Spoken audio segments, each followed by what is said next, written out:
The human brain is not a fixed machine, it's a living adaptive system. This capacity for change is called neuroplasticity, the brain's ability to reorganize itself by forming new neural connections throughout life. It's not limited to childhood or adolescence. It remains active in adulthood, especially when we engage in repeated, deliberate behavior. Understanding this is the foundation for learning to act as if nothing bothers you. You are not merely a product of your past reactions or emotional tendencies. You are, in fact, capable of rewiring your neural circuits to respond differently under stress, and this happens through our behavioral training. When you consistently act a certain way, especially in high-stress situations, you are not just faking composure. You are literally, as ours, teaching your brain a new way to behave. If you act calmly during emotional turmoil, your brain begins to associate that external behavior with the internal state you're cultivating. Over time, this becomes a habit, then a trait, and eventually a baseline. This process doesn't occur overnight, but it is incredibly powerful because it leverages one of the most fundamental principles in neuroscience as ours: what fires together wires together. Repeated action, especially under meaningful conditions, leads to long-term changes in the brain's wiring. To understand this process more clearly, consider how emotional responses typically unfold. Something upsetting happens. Your limbic system, especially the amygdala, detects threat or discomfort and reacts quickly, often before you're even consciously aware of it. This initiates a cascade of physiological responses: increased heart rate, shallow breathing, muscle tension. This reaction is fast and survival-based. But there's another part of your brain, the prefrontal cortex, that has the capacity to observe, modulate, and override these automatic responses. This region is involved in planning, rational thinking, and impulse control. It's slower but more deliberate, and it governs your top-down control, your ability to step back and choose how to act rather than react. When you practice behaving in a calm, neutral, or focused manner, even when your internal state is chaotic, you are exercising that prefrontal control. You're overriding the fast, reactive circuits with slower, more intentional ones. And just like physical training builds muscle, this mental training builds ears resiliency. Each time you successfully manage your behavior in a challenging moment, you strengthen the pathways that allow you to do it again in the future. Your brain is learning when this kind of stressor arises, this is the response we execute. And the more you do it, the more automatic that response becomes. But let's go deeper. The brain's plasticity isn't limited to emotional regulation. It's deeply influenced by context, meaning, and attention. When you choose to act calm in a moment of stress, your brain encodes not just the behavior, but the context. This is who I am under pressure. That identity-level learning is powerful. You're not just learning to behave differently. You're reshaping your sense of self. The idea that I'm someone who doesn't get rattled becomes more than a motivational phrase. It becomes a biological reality etched into your neural networks. Consistency is key. Neuroplasticity is governed by repetition and intensity. Occasional efforts to stay calm won't override years of reactivity, but consistent training, especially when paired with physical cues like slow nasal breathing, steady gaze, and upright posture, enhances the plastic response. These bodily behaviors send signals to the brain that reinforce the state you're trying to cultivate. It becomes a feedback loop. Behavior influences brain, and brain reinforces behavior. Another powerful tool in this process is visualization. Even mentally rehearsing how you would like to respond under stress can activate similar neural pathways to the real experience. Athletes use this technique to enhance performance, but it works equally well for emotional regulation. By visualizing yourself acting unbothered, composed, and deliberate, you're preparing your brain for those exact scenarios. Then, when real stressors hit, you're not starting from scratch. You've already rehearsed the response. Ultimately, what you're doing is shifting your brain's default settings. You're creating new habits of mind and behavior that support emotional resilience. And because the brain is adaptive, the longer you maintain this training, the more natural it becomes. Emotional triggers that once caused a spike in anxiety or anger now meet a different system, one that's trained to pause, breathe, and act with purpose. Learning to act as if nothing bothers you is not about suppressing emotions or pretending to be stoic. It's about building the neural architecture that allows you to maintain composure and control even when emotions are present. This is possible because of neuroplasticity, and it's something you can train deliberately, consistently, and effectively starting now. Your physical state is not separate from your mental state. They are deeply interconnected. In fact, your physiology can act as a gateway to emotional regulation. The way you breathe, the way you hold your posture, even the direction of your gaze, all of these factors feed into how your brain interprets and responds to stress. This concept, supported by neuroscience and psychophysiology, explains why learning to act unbothered isn't just about suppressing emotions cognitively. It's about using your body as a tool to regulate your mind. Let's start with breathing. Your breath is one of the few bodily functions that is both automatic and under voluntary control. When you're anxious, breathing becomes rapid and shallow, typically through the mouth. This kind of breathing is interpreted by the brain as a sign of threat. But when you breathe slowly, especially through the nose and with deliberate exhales, you activate the parasympathetic nervous system, the system responsible for calming the body. One particular method, known as physiological sighing, 2 quick inhales through the nose followed by a long, extended exhale, has been shown to reduce physiological arousal almost instantly. So when you feel triggered or overwhelmed, the way you breathe can send a direct message to your brain: we are safe, we are in control. Posture plays a similar role. Slouching, collapsing your chest, or hunching forward communicates vulnerability and retreat, not just to others, but to your own nervous system.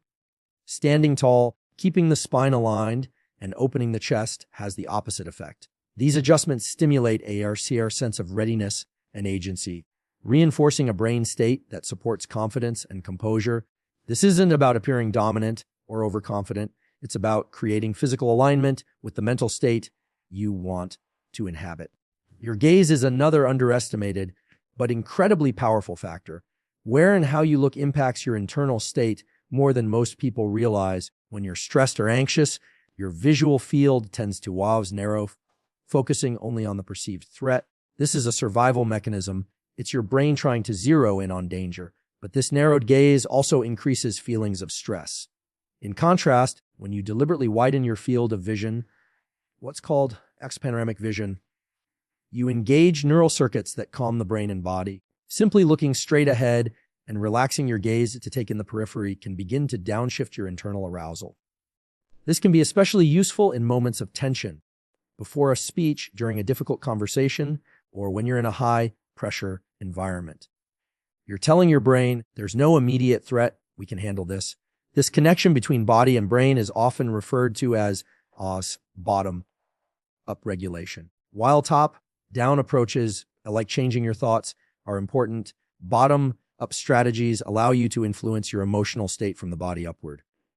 This is not hypothetical. It's grounded in solid neuroscience. The vagus nerve, which runs from the brainstem to the body, plays a crucial role in regulating heart rate, digestion, and emotional calm. Practices that stimulate the vagus nerve, slow breathing, cold exposure, certain vocal tones, can shift your state toward calm and control. Why is this important in the context of acting as if nothing bothers you? Because your external demeanor creates feedback loops. When you control your breath, posture, and gaze, even if internally you feel activated, you begin to regulate the internal systems that govern emotional intensity. Over time, this self-regulation becomes easier. The brain learns that calm behavior leads to calm physiology, and calm physiology supports clear thinking. You're not just masking emotion, you're reshaping your internal response to match the behavior you're practicing. This also has practical, real-world applications. Think of a high-performing athlete at the free throw line, a surgeon in the middle of a procedure, or a negotiator in a tense room. None of these individuals can afford to be visibly rattled, even if they feel pressure. They train their bodies to support a state of focused calm so their minds can perform at their best.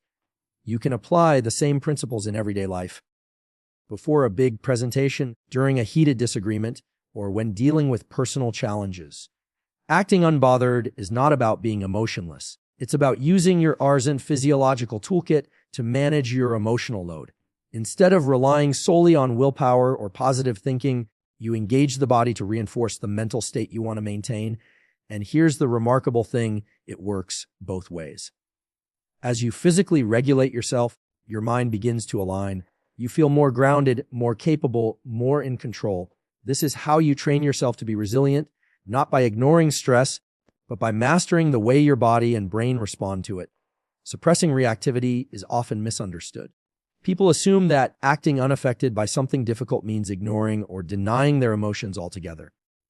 But in truth, it's not about pretending you don't feel anything. It's about learning how to control when and how those emotions are expressed. Emotional control is not emotional suppression. It's the ability to manage your internal reactions in a way that serves your long-term goals rather than your immediate impulses. Every emotion you experience is valid. Anger, fear, frustration, anxiety, these are natural responses generated by your brain's limbic system, particularly the amygdala, which detects and signals threats. These emotions are ancient tools for survival, but they are often too fast and too general for modern life. The key is not to get rid of them, but to create a buffer, a moment of space between feeling and reaction. That space is where control lives, and it's where high performers in every field learn to operate from. When you suppress reactivity in a healthy way, you're not denying the emotion, you're acknowledging it internally, but you're choosing not to be driven by it externally. This is where the Ahler's prefrontal cortex, the area of the brain responsible for executive function, comes into play. It allows you to override limbic impulses by evaluating long-term consequences and choosing thoughtful responses.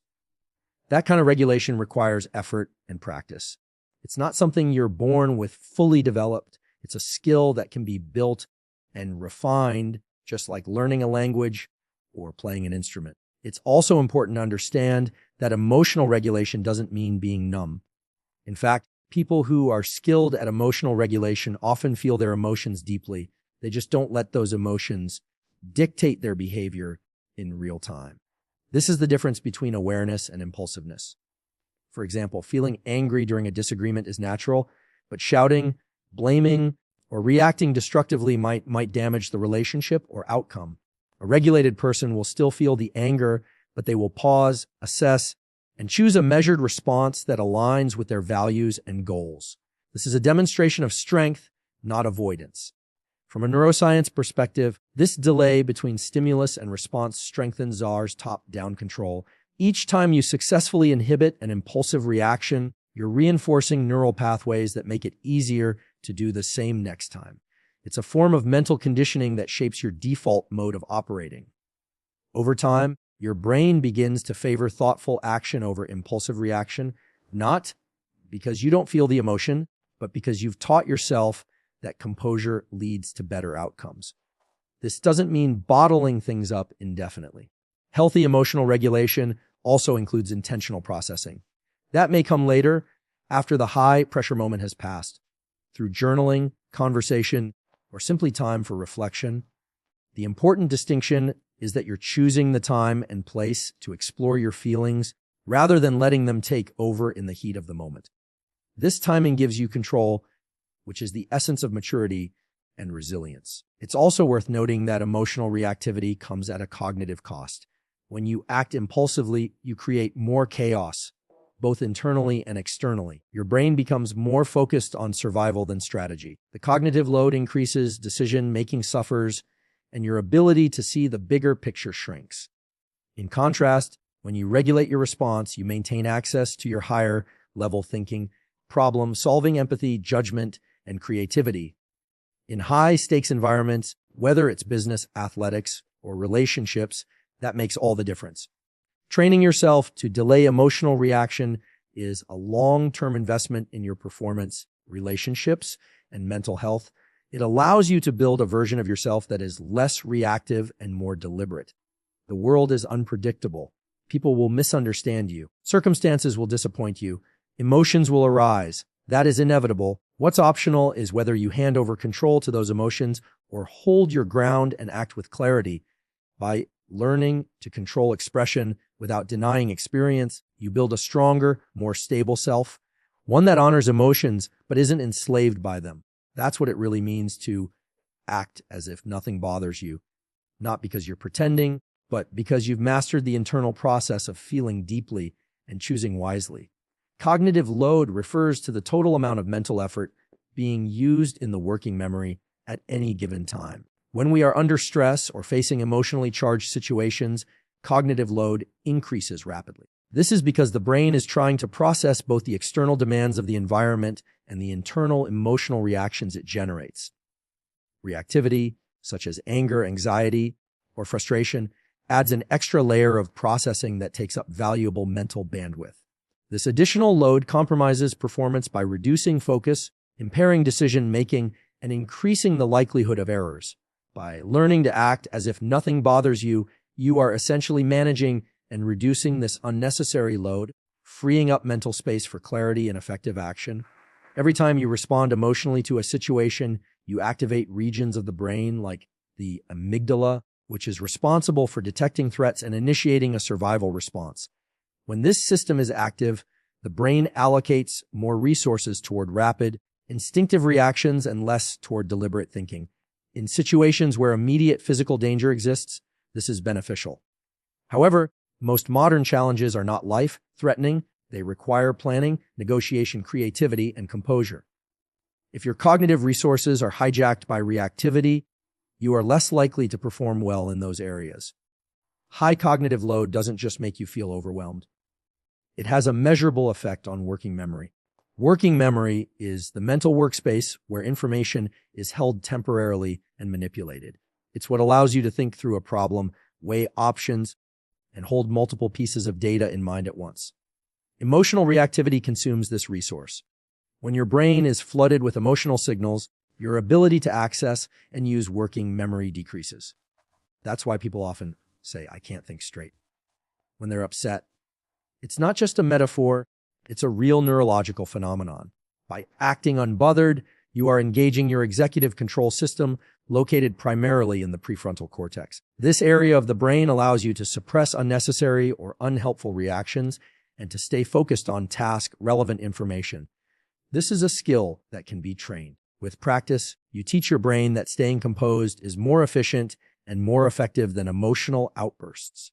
Over time, the pathways responsible for calm and controlled behavior are strengthened, making it easier to stay composed in future situations.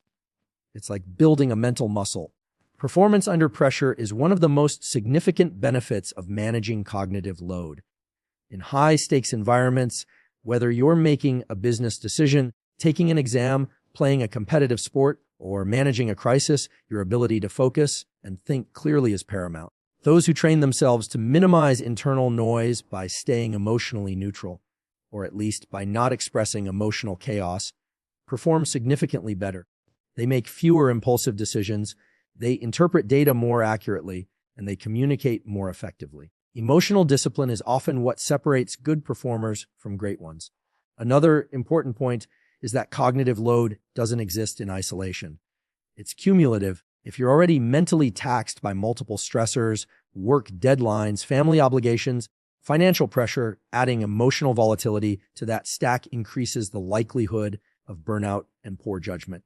By staying unreactive in emotionally intense moments, you're not just helping yourself in that moment, you're preserving your energy and cognitive capacity for what matters most. This isn't about becoming robotic or emotionally distant.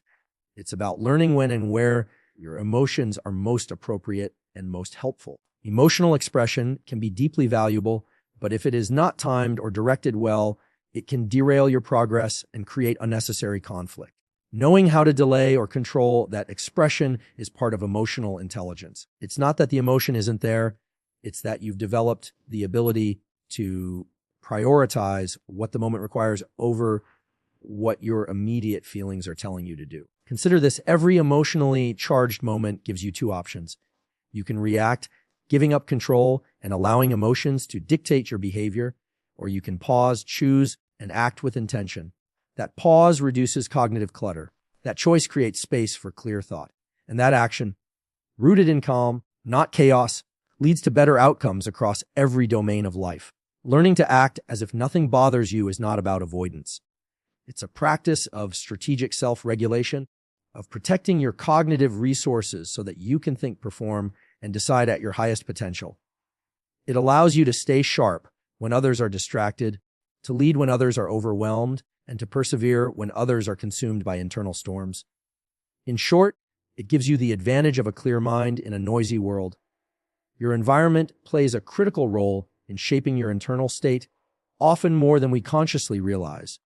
The people you interact with, the tone of conversations, the energy of a room, even the subtle cues in body language and tone of voice, all of these elements can influence your emotional state and your ability to remain composed. Learning to act as if nothing bothers you includes the ability to regulate your responses to external stimuli and recognize how environmental triggers shape your internal experience. It's not about being oblivious. It's about being highly aware without being overtaken by what's happening around you. The brain is constantly scanning the environment for signs of safety or threat. This process, known as self-neuroception, happens beneath the level of conscious awareness. When someone speaks in a loud or aggressive tone, when body language seems closed or hostile, when your surroundings are unfamiliar or chaotic, your nervous system starts to adjust. These subtle cues activate your limbic system, particularly the amygdala, which begins to prepare the body for defense, faster heart rate, shallow breathing, heightened vigilance. These reactions happen automatically and often without conscious intent. If you're not trained to notice them, they can drive your behavior and emotional responses without your permission. To counteract this, you have to build a situational awareness. This means learning to read the room without absorbing its energy. You observe, but you don't emotionally fuse with what you observe. You can notice someone else's anger or anxiety without mirroring it. This skill is essential for anyone who wants to maintain composure in leadership roles, high-pressure environments, or emotionally volatile situations. It is the practice of remaining internally anchored while navigating external storms. One way to strengthen this capacity is through cognitive distancing. This doesn't mean emotionally disconnecting or becoming aloof. It means learning to see situations and interactions from a broader, more objective point of view. When someone reacts negatively or attempts to provoke you, instead of instantly reacting, you observe their behavior as data. This person is upset. They are projecting frustration. This kind of labeling helps create a buffer between the trigger and your response. It keeps your prefrontal cortex engaged, allowing you to respond with strategy rather than react with emotion. Part of this process is also understanding emotional contagion, the tendency for emotions to spread from person to person. Just as laughter is infectious, so are fear, anger, and panic. If you are not mindful, you can absorb the emotions of those around you without realizing it, which increases your cognitive and emotional load. People who practice emotional regulation consciously protect themselves from this contagion. They stay grounded in their own emotional baseline, and they become less permeable to the chaos around them. Over time, this turns into a kind of quiet leadership. Others begin to feel more grounded simply by being around someone who doesn't easily lose their center. It's also essential to be mindful of the information and environment you expose yourself to. Social media, news cycles, and constant digital stimulation can flood the brain with emotionally charged content that raises baseline levels of stress and agitation. This chronic input primes the brain for reactivity, making it more difficult to remain composed in real-world interactions. Just as you wouldn't eat junk food all day and expect to feel physically well, you can't consume mental junk and expect to feel emotionally balanced. Part of acting unbothered is being selective with what you allow into your attention. It's a conscious choice to curate your environment in ways that support your mental clarity rather than clutter it. Training yourself to stay unaffected by external chaos doesn't mean you become passive or indifferent. In fact, it allows you to respond with more precision and care. You see what's happening clearly, but you're not pushed around by it. You can offer support without absorbing the pain, make decisions without folding under pressure, and stay steady when others are losing their footing. This level of presence comes from repeated practice, putting yourself in challenging environments and practicing the art of stillness and neutrality. Over time, your nervous system learns that external noise doesn't always require an internal echo. The world can be chaotic and people can be unpredictable, but you are not obligated to internalize that chaos. You have a choice in every moment to be pulled into the storm or to remain the calm center within it. When you master this choice, your presence becomes a stabilizing force, not only for yourself, but for everyone around you. The ability to act as if nothing bothers you is not rooted in denial or detachment. It's deeply grounded in Ayer's neuroplasticity, the brain's ability to change and adapt in response to experience. What may initially feel unnatural, like staying calm under pressure, controlling emotional impulses, or responding with stillness instead of reactivity, can become second nature through consistent practice. The brain, by its very design, is always rewiring itself based on what you repeatedly do, think, and feel. This means that self-regulation is not a fixed trait, it's a trainable skill. Each time you choose to remain composed instead of reacting, your brain registers that behavior and strengthens the neural circuits responsible for restraint, control, and executive function. Specifically, connections between the prefrontal cortex, responsible for reasoning and decision-making, and the amygdala, or the emotional threat detector, become more efficient. This improved connectivity allows the prefrontal cortex to exert greater influence over emotional impulses. Over time, what once required conscious effort becomes more automatic. That's the power of neuroplasticity. Repeated behavior becomes ingrained. It's helpful to think of your brain like a landscape with paths running through it. Every time you react impulsively, you're reinforcing a well-worn trail, the path of reactivity. But when you choose a different response, pausing, observing, acting with intention, you begin to carve a new path. At first, this new path feels awkward and overgrown, difficult to travel. But with repetition, it becomes clearer and easier to follow until it becomes your default. This is not philosophical, it's biological. Neurons that fire together wire together. Your behavior literally reshapes your brain. Building this capacity requires consistency, not perfection. You will slip up. There will be moments when you react emotionally, or when your composure falters, or when you let external events get to you.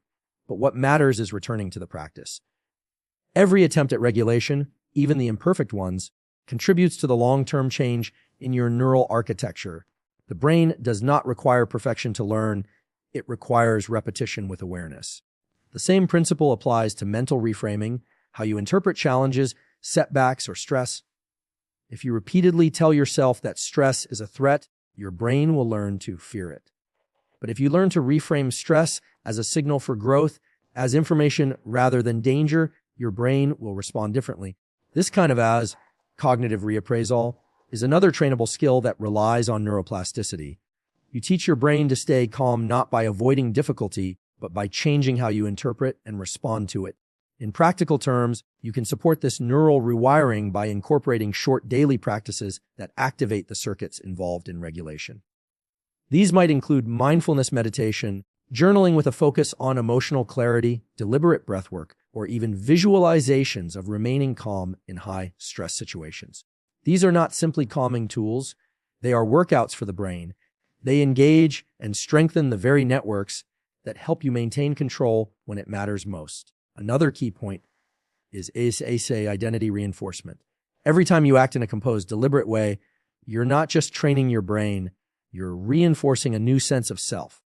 You begin to see yourself as someone who is unshakable, who doesn't get thrown off course by every challenge or criticism. This self-image becomes a psychological anchor. And because your brain is shaped by what you believe and repeat, this identity starts to become real. In other words, you don't have to wait until you feel unbothered to act unbothered. By acting as though it's true, you help make it true. First in behavior, then in brain structure, and finally in self-perception. Ultimately, the goal is not to eliminate emotion or to become indifferent to life's challenges. The goal is to train the brain to respond in ways that are measured, intentional, and constructive. This is the essence of high-functioning emotional intelligence. When you combine neuroplasticity with deliberate practice, you realize that your emotional responses are not fixed. You can teach your brain to remain calm in the storm, to stay grounded in chaos, and to recover quickly when you stumble. Over time, this training results in a kind of emotional gravity, a quiet strength that anchors you in the face of turbulence. You're no longer controlled by your environment or your impulses. Instead, you lead your own internal state. You become less reactive, more reflective, and more capable. And this change doesn't come from pretending. It comes from rewiring your brain, one calm, deliberate response at a time.